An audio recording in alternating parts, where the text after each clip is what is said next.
lebih maju.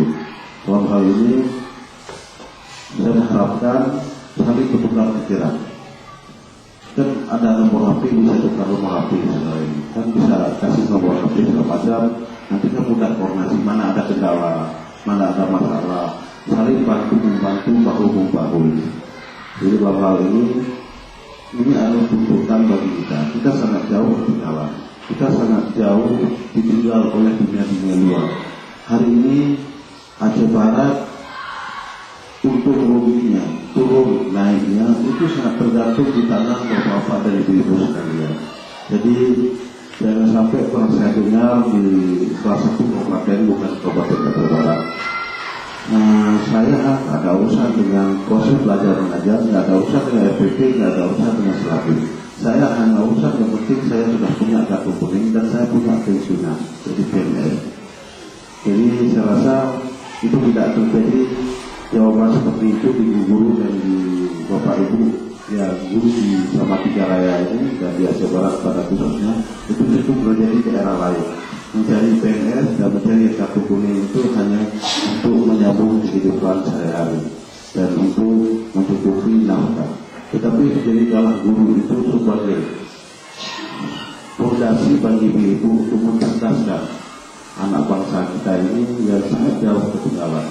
Kemudian saya mengharapkan kepada ibu-ibu dan bapak yang penting dalam proses belajar mengajar dikuatkan moral mereka dan diperkuatkan rasa keikhlasan mereka serta diri kita.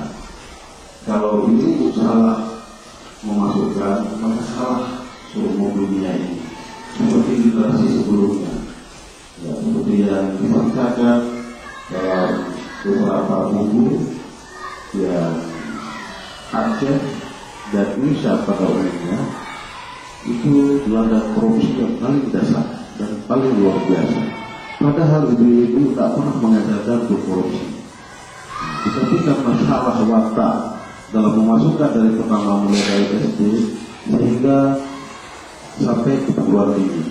Apalagi di perguruan tinggi yang tidak jelas, sehingga ketika dia masuk kuliah dari selesai SMA dia masih dikategorikan sebagai siswa, dia mengambil gelar sebelum sarjana, ada gelar yang diambil dari siswa itu, yaitu maha.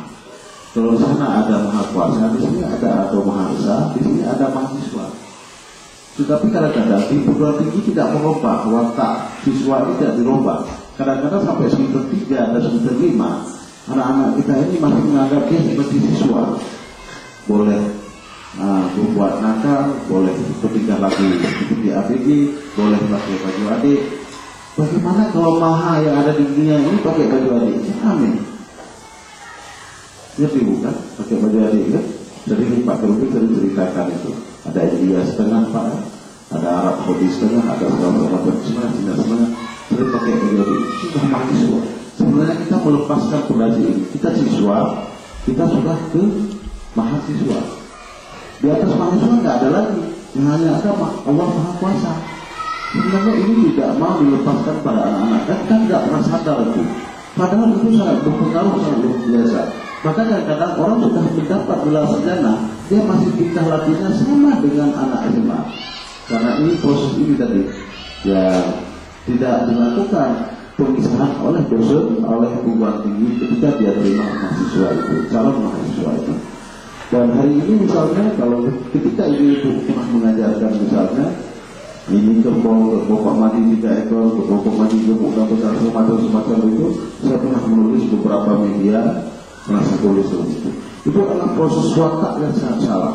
Kenapa kita jadi ladang korupsi?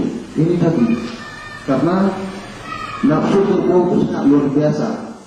Menjadi juga pagi train ada panggil cawak menyatu lah kerbau. Orang yang tinggal di mulut kadonya, dia merumput di sini, sudah hijau nampak di depan, merumput di depan sudah hijau nampak di depan lagi, tidak cukup, tidak terhabis. Maka tanpa kita sadari kenapa orang punya nafsu sangat luar biasa. Sudah beli mobil, mau beli gunung, sudah mau beli gunung, mau beli langit lagi, tidak pernah cukup. Sudah kaya sekian banyak harta triliun, sudah tidak cukup juga triliun. Nah, ini sampai almarhum dia terus mencari harta benda ya tidak tahu dibawa kemana dan nanti dia masuk tanah juga. Ini proses watak tadi sangat berpengaruh.